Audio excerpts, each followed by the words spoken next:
जय हिंद दोस्तों, जय श्री राम। मैं हूं आपका अपना हर्ष चौधरी। आप देख रहे हैं हिडन लाइफ। जैसे आप लोगों को पता है, मेरे चैनल पे आप लोग देखते हैं पॉलिटिक्स न्यूज़ होती है, एंटरटेनमेंट न्यूज़ होती है, बॉलीवुड की न्यूज़ होती है, क्रिकेट की न्यूज़ होती है, धार्मिक न्यूज़ होती है। हम हर तरीके की न्यूज़ कवर करते हैं और आप तक पहुंचाते हैं दोस्तों। लेकिन इस बार मैं एक अलग एक्सपीरियंस लेने जा रहा हूँ, जिसमें मैं एक म्यूजिक स्टूडियो की न्यूज़ कवर करूंगा। उसमें दिखाऊंगा कि मैं किस तरह से प्रोडक्शन में काम होता है और किस तरह म्यूजिक का काम होता है। अपने बड़े भाई हैं शिवम गोस्वामी, उनका स्टूडियो है लेंस ऑफ मेमोरीज करके उनका स्टूडियो है। हालांकि भाई बहुत टाइम से काम कर रहे थे, लेकिन अब वो प्रॉपर म्यूजिक प्रोडक्शन में आ चुके हैं और उनका जो ये स्टूडियो है देहरादून में है दोस्तों। इसको हम दिखाएंगे आपको।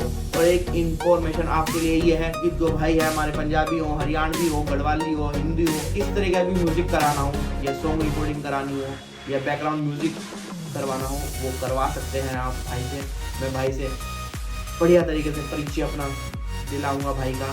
तो दोस्तों, जैसे कि हम इस वीडियो को इंटरव्यू को 2 पार्ट में रखेंगे। पहले पार्ट में मैं अपने स्टूडियो से कवर करूंगा न्यूज़ और भाई अपने स्टूडियो से जवाब देंगे कुछ क्वेश्चन का। फिर मैं भाई के स्टूडियो में जाऊंगा और डीपली बातें होंगी, और स्टूडियो में जाके होंगी भाई के स्टूडियो में, और वहां से हम आपको दिखाएंगे कि पूरा डिटेल और पूरा वर्क दिखाएंगे स्टूडियो का। तो आप लोग मेरे चैनल को सब्सक्राइब कर लीजिएगा, फॉलो कर लीजिएगा हमको इंस्टाग्राम, फेसबुक पे। भाई को भी फॉलो कर लीजिएगा, भाई का चैनल है स्टूडियो का, लेंस ऑफ मेमोरीज करके उनका इंस्टाग्राम चैनल है और यूट्यूब चैनल है। दोस्तों जाते हैं पहले इंटरव्यू के लिए। तो भाई इस इंटरव्यू की स्टार्टिंग करते हैं। पहला मेरा क्वेश्चन ये रहेगा, मोस्ट इम्पोर्टेंट क्वेश्चन है कि आपको कब लगा कि आपको म्यूजिक फील्ड में ही जाना है, और कब ये जर्नी आपकी स्टार्ट हुई, और क्या वो टर्निंग पॉइंट रहा जिसको आप देख के ये कह सकते हैं कि हाँ यार ये मेरा टर्निंग पॉइंट है और मैं इस बात से इतना इम्प्रेस हुआ कि मुझे लगा कि मुझे म्यूजिक में जाना चाहिए और अपना करियर म्यूजिक फील्ड में बनाना चाहिए, म्यूजिक स्टूडियो बना लेना चाहिए। तो उस बारे में कुछ अपना डीपली हमको थोड़ा बता दीजिएगा। तो सबसे पहले तो Harsh, thank you so much for having me here और featuring me, and thank you for all the love and support that you are showing. My name is Shivam and I am a professional pianist. I am also a music producer, music composer and a singer songwriter. जैसा कि हर्ष ने पूछा कि कैसे journey start हुई, क्या turning points रहे, I clearly remember I was in class 9th in RB Public School, Roorkee, number 1. So वहाँ से ये सब सिलसिला स्टार्ट हुआ था। So जो मेरी मदर थी, she wanted me to learn some skill actually. There used to be her friend and a colleague in her office. Her name is Mrs. Kaushik Singh Gupta. तो वो उनका एक music institute she used to run at that time. तो वहाँ से ये journey start हुई। अगर देखा जाए तो जो सबसे बिल्कुल स्टार्टिंग का बिगिनिंग पॉइंट था वो वहाँ से था। फिर धीरे धीरे जैसे जैसे वक्त बीतता गया, तो when we were in college I met Harsh there. हमने टीम भी बनाई काफी, बट as such कुछ रिजल्ट्स आए नहीं हमारे। अब यहाँ से मेरा मेन टर्निंग पॉइंट आता है। एक फेज ऐसा आया लाइफ में कि जहाँ पे मुझे सबसे ज्यादा म्यूजिक से कनेक्शन फील हुआ। अब this is very important, being an artist, अगर आप म्यूजिक से कनेक्शन ही फील नहीं कर पा रहे हो, then music is not for you. तो ये एक स्ट्रॉन्ग पॉइंट था जो मेरे अंदर एक स्ट्रॉन्ग फीलिंग आई। तो at that time I was very much excited कि चलो म्यूजिक सीखना है। Then I went to Delhi school of music, Chanakyapuri. तो मैंने वहाँ पे एडमिशन लिया एंड वहाँ से फिर जर्नी, मेरी प्रोफेशनल जर्नी वहाँ से स्टार्ट हुई। रुड़की में जो टीचर्स थे उन्होंने बहुत सपोर्ट किया, उन्होंने काफ़ी सिखाया। I am really much thankful to them, because whatever I am today, वो उसमें कहीं ना कहीं उनको भी बहुत ज़्यादा क्रेडिट जाता है। लेकिन एक होता है कि एक इंसान ऐसा मिलता है या एक कोई गुरु ऐसा मिलता है कि जो आपको बिल्कुल ही नेक्स्ट लेवल पे लेके जाता है। His name is Rishabh Gupta and he is a fantastic classical pianist. Okay, तो I am one of his students. Okay, तो ये 2017 की बात है। रुड़की से दिल्ली मैं जाता था हर हफ्ते 40 मिनट की क्लास लेने के लिए। ये एक इंसान 250-300 किलोमीटर जा रहा है, आई थिंक इतना ही डिस्टेंस है दिल्ली का, या स्कूल तक इतना हो ही जाता था। ये थोड़ा सा वियर्ड साउंड करता है कि एक स्टेट से सिर्फ म्यूजिक सीखने के लिए, वो भी सिर्फ 40 मिनट के लिए, not even for an hour. तो बहुत स्ट्रगल करा है, एक टाइम पे बहुत मेहनत करी है। अब उसमें ऐसा होता था कि हम सुबह 4 बजे उठते थे और 5 बजे की बस पकड़ते थे रुड़की बस स्टैंड से, और वहाँ से 10-11 बजे एसबीटी कश्मीरी गेट पहुँचना होता था। अब कई बार ऐसा होता था कि रास्ते में तबीयत खराब हो जाती थी, तो मैं खाली हाथ ही वापस आया बिना क्लास लिए। लेकिन एक टाइम बाद मेरे जो टीचर हैं उन्होंने बहुत हेल्प करी, बहुत उन्होंने सपोर्ट किया। जब उन्हें देखा कि मैं कॉन्टिन्यूसली ही एफर्ट्स कर रहा हूँ, इतनी दूर से आ रहा हूँ और हर वीक में क्लास मिस नहीं कर रहा, चाहे मैं 10 मिनट की क्लास लेके जाऊँ, मैं कर रहा हूँ, तो he supported me a lot. एक टाइम के बाद। तो मेरी क्लास अगर मिस भी होती थी तो ही used to give me some extra classes. तो वहाँ से ये सब शुरू हुआ। तो मेन जर्नी जो रही मेरी म्यूजिक की वो दिल्ली से ही स्टार्ट हुई और 1.5 साल तक एटलीस्ट मैंने हर हफ्ते ऐसे ट्रैवल किया रुड़की से दिल्ली। तो इस तरीके से जर्नी रही और इस तरीके से कुछ टर्निंग पॉइंट्स आए, आगे और भी आए, वो हम आगे डिस्कस करते रहेंगे। तो yeah this is my journey so फार।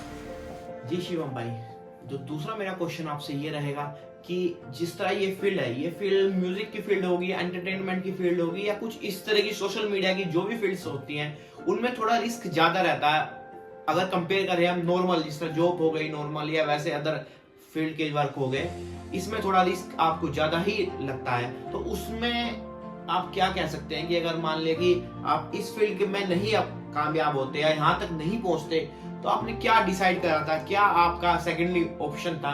क्योंकि 2 ऑप्शन रखते हैं, ए और बी, क्योंकि आदमी कहीं भी करियर बनाता है, वो सोचता है कि यार मैं इतना टाइम इसको दे दूंगा, उसके बाद अगर इसमें कामयाबी नहीं मिली तो फिर मैं दूसरे फील्ड में जाना के लिए सोचूंगा। तो कुछ ऐसा था, कॉमर्स में ही करना था। I wanted to be a CA. मुझे पहले म्यूजिक में नहीं आना था। My whole idea was to be a CA. तो मैंने कॉमर्स ली ग्रीन डे में जाके और मैंने उसकी प्रिपरेशंस भी की, ठीक है। और साथ साथ मेरा बैंक का भी चलता रहा, जो हर एक मिडिल क्लास फैमिली का एक लड़का जो करता ही है, गवर्नमेंट जॉब की तैयारी।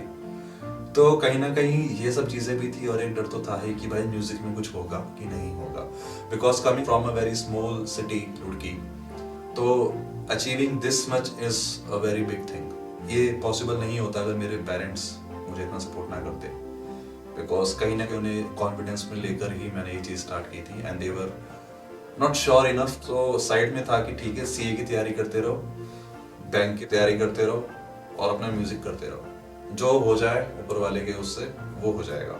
तो सब चीज़ें करने के बाद एट द एंड हुआ यही कि मैं म्यूजिक में ही आया। जैसा मैंने बताया, this is an indication from the universe कि हाँ, म्यूजिक ने ही मुझे खुद से चूज किया है। एज अ हॉबी मैंने लिया था, प्रोफेशनली मैंने इसको नहीं सोचा था करने की। मैंने ऑल, जैसे मैंने बताया, सीए था, HW एंड ऑल, बट होता वही है जो परमात्मा ने लिखा होता है। तो म्यूजिक में आना था, अब चाहे सीधे आओ चाहे घूम फिर के आओ, आना था तो आगे। तो ये था। जी शिवम भाई, कि बिना फैमिली सपोर्ट के तो कोई काम नहीं हो सकता। आप स्टार्टिंग करते हैं, आपकी फैमिली का कितना सपोर्ट रहा, आपके पेरेंट्स ने क्या चाहा कि भाई इस चीज में मत जा, इस चीज में रिस्क ज्यादा है, या हम इतना अफोर्ड नहीं कर सकते, इसमें खर्चा ज्यादा है। मेन बात तो खर्चे की भी रहती है कि भाई जेब हल्की करनी पड़ती है इस फील्ड के लिए। तो उसमें आप क्या करना चाहेंगे कि हाँ, फैमिली ने कभी किसी चीज में रोक टोक नहीं की, खुश होके काम कर और पूरे तरीके से अपना 100% दे, हम हमेशा तेरे साथ खड़े हैं। तो वो बताइए कि फैमिली में कभी कुछ दिक्कत में आई, या फैमिली ने कहा कि अब छोड़ दे, या कि फैमिली ने शुरू से लेके अभी तक, जब तक आपने स्टूडियो बनाया और आगे तक भी, कि फैमिली का कितना सपोर्ट रहा है, और सबसे ज्यादा आप ये यहाँ तक पहुंचने के लिए अपना किसका योगदान मानते हैं अपनी फैमिली में से? थोड़ा सा इस बारे में भी बताइए। योगदान तो पूरी फैमिली का ही है, ठीक है। मैं ही नहीं कहूँगा किसी एक का है। हाँ, मेरी मम्मी की दिली ख्वाहिश थी, तो पूरी फैमिली का स्टार्टिंग से सपोर्ट रहा है, अदरवाइज इतना कुछ नहीं होता जो है। तो ये सब उन्हीं के ही ब्लेसिंग्स का वो है, और जो भी कुछ यूनिवर्स ने दिया है, जो भी कुछ परमात्मा की तरफ से मिला है आशीर्वाद स्वरूप, वो सब यही है, थोड़ा बहुत जो भी है। बात करें अगर उस डर की, तो देखो, coming from a middle class family, तो ये सबको डर रहता ही है, चाहे वो मैं हूँ चाहे कोई भी हो। बिकॉज रुड़की में उस time I am not sure about now days की क्या हो रहा है क्या नहीं in terms of music and all, but उस टाइम ये था कि हाँ, इतना म्यूजिक कोई जानता नहीं था। जितना क्वालिटी वाइज, जितना प्रोडक्शन वाइज म्यूजिक आज बढ़ने लगा है, उतना इतने ऑप्शंस हमारे पास नहीं थे उस टाइम, है ना। तो उनको ये था कि कहीं ना कहीं कुछ होगा भी नहीं होगा, कुछ कर भी पाएगा नहीं लाइफ में कर पाएगा। तो they always suggested and advised me कि हाँ, एक साथ साथ अपना एक सिक्योरिटी बैकअप भी लेके चलो कि बाय चांस म्यूजिक में नहीं हो पाता किसी भी रीजन से, तो एटलीस्ट आपके पास एक सपोर्ट रहेगा। बट व्हेन दे रियलाइज्ड कि, जैसे मैंने बताया, I used to go Roorkee to Delhi every week to take my music lessons. तो कुछ 4-5 महीने उनको ये था कि ये 1-2 महीने करेगा, 1-2 महीने भी नहीं था, 2-3 दिन, 1 हफ्ते 2 हफ्ते जाके छोड़ देगा, इसके बस का नहीं होगा। बट जब उन्हें दिखा कि हाँ 5-6 महीने हो गए, 8 महीने हो गए, कि भाई लगा ही पड़ा और इसमें लगन आ चुकी है करने की, तो एट दैट पॉइंट वो लोग कॉन्फिडेंस में आए, हाँ कि ठीक है तेरे को जो करना है तू वो कर, तेरे को म्यूजिक करना है तू 100% म्यूजिक कर, बाकी कुछ मत कर, लेकिन इसको ऐसे करियो कि यही सब कुछ है। वो ना हमारे सपनों के अगेंस्ट नहीं होते, वो बस ना आपको गरीब नहीं देखना चाहते कि इसका गुजारा कैसे होगा हमारे पास। तो इतना कंसर्न हर किसी के पेरेंट्स का होता है और वो गलत भी नहीं है।